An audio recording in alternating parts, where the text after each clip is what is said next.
प्रधानमंत्री जी का तो प्यार स्नेह मिलता रहा है और अचानक पीएमओ से बात करने के लिए फोन आया। मुझे विश्वास ही नहीं हो रहा था कि पीएमओ से क्यों बात करेंगे, भाई सीएमओ हो सकता है। और उन्होंने डायरेक्ट हमसे बात किया।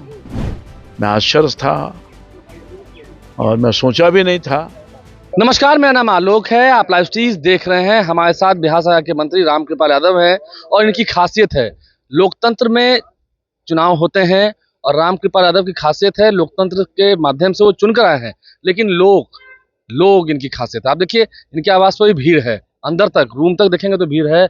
लोग ही आपकी खासियत है, आम लोग वही आते हैं, जरूरी भी है। लोग ही हमको यहाँ तक बनाया है और जीरो से हीरो बनाया है।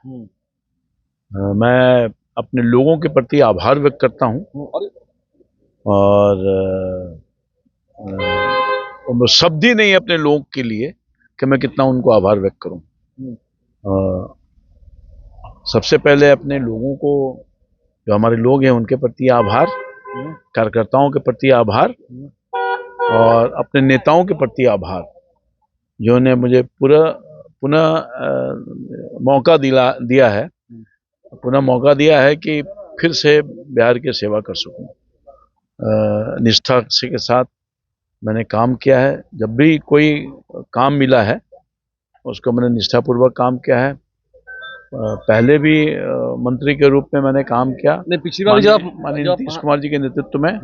और अब माननीय नए मुख्यमंत्री जो हमारे हैं सम्राट चौधरी जी, उनके नेतृत्व में भी काम करने का अवसर मिला है। पिछली बार भी जब आप मुख्यमंत्री के सामने ओथ ले रहे थे, मुख्यमंत्री उस वक्त नीतीश कुमार थे और मंत्री बने थे, तो उस वक्त प्रधानमंत्री जी ने आपको फोन किया था, बात सही है? प्रधानमंत्री का आपको अलग स्नेह मिलता है, आज भी मिल रहा था। प्रधानमंत्री जी का तो प्यार स्नेह मिलता रहा है और मुझे पूरा स्मरण है कि जब मैं केंद्र में था सांसद के रूप में, तो 2014 में मैं केरल टूर में गया हुआ था और अचानक पीएमओ से बात करने के लिए फोन आया। मुझे विश्वास ही नहीं हो रहा था कि पीएमओ से क्यों बात करेंगे, भाई सीएमओ हो सकता है। नीतीश कुमार जी मुख्यमंत्री थे और उन्होंने डायरेक्ट हमसे बात किया। मैं आश्चर्य था और मैं सोचा भी नहीं था कि केंद्र में मंत्री बन जाऊंगा। तो उस समय प्रधानमंत्री जी ने स्वयं बात करके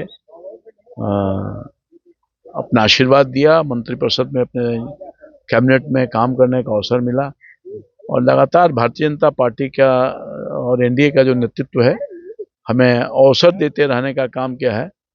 मैं तो पार्लियामेंट में 2024 में हार गया था, उसके बाद ही पार्टी ने मुझे सम्मानित किया और दानापुर से विधानसभा चुनाव लड़ने का आदेश दिया। मैं चुनाव लड़ा भी।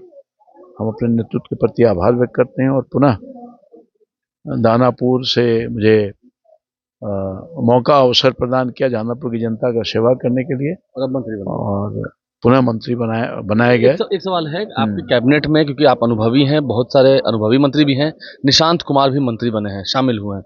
क्या लगता है, कर लेंगे काम, उतना कर पाएंगे? क्योंकि अभी तो नए एक्चुअली आप समझिए इस बात को कि निशांत जी पिछले कई वर्षों से राजनीति में तो नहीं थे, मगर घर परिवार के हैसियत से, और इंजीनियर हैं, वो सारी बातों को समझते हैं। जिनके पिताजी लगातार 20 साल मुख्यमंत्री के रूप में काम किया हो, तो अपने अभिभावक से सीखने का भी मौका मिलता है, किस तरह से काम करना है, क्या सोच है, कैसे विकास बिहार का होगा। तो एक पढ़े लिखे समझदार हैं, तो जो दायित्व तो मिला है भरपूर, मैं कह सकता हूं कि उसका निर्वहन करेंगे, उपयोग करेंगे और विकसित बिहार का सपना प्रधानमंत्री जी और नीतीश जी ने देखा है और सम्राट चौधरी जी के नेतृत्व में पूरा होगा। सब लोग मिलकर करेंगे। आरजेडी ने अभी से कहना शुरू कर दिया कि ये परिवारवाद नहीं हुआ, अब तो आगे परिवारवाद कर रहे हैं। अब आरजेडी के पास कहने का कुछ है तो नहीं, मुंह तो कुछ है नहीं, तो अपना कुछ से कुछ बोल रहे हैं। अरे निशांत जी योग्य हैं और पार्टी ने एहसास किया है कि संगठन को मजबूत करने के लिए इनकी आवश्यकता है या सरकार चलाने के लिए, तो नहीं बन रहे थे। सब लोग जानते हैं इस बात को। मगर पार्टी का निर्णय हुआ और जनता का भी ये भाव था कि वो सरकार में रह करके बिहार की सेवा करें, तो उन्हें करने का काम किया है। उन्होंने करने का काम किया। देखिए रामकृपाल यादव हमारे साथ हैं, इनके घर पर मिठाइयाँ बट रही हैं, लड्डू खिलाए जा रहे हैं, तमाम तस्वीरें आपको पहुंचा रहे हैं और आगे काम करेंगे, बिहार की बेहतरी के लिए काम करेंगे। अब सम्राट चौधरी मुख्यमंत्री हैं, रामकृपाल यादव को दोबारा मौका मिला है। हमारे चैनल को सब्सक्राइब कर लें, साथ साथ पेज भी लाइक करें। धन्यवाद।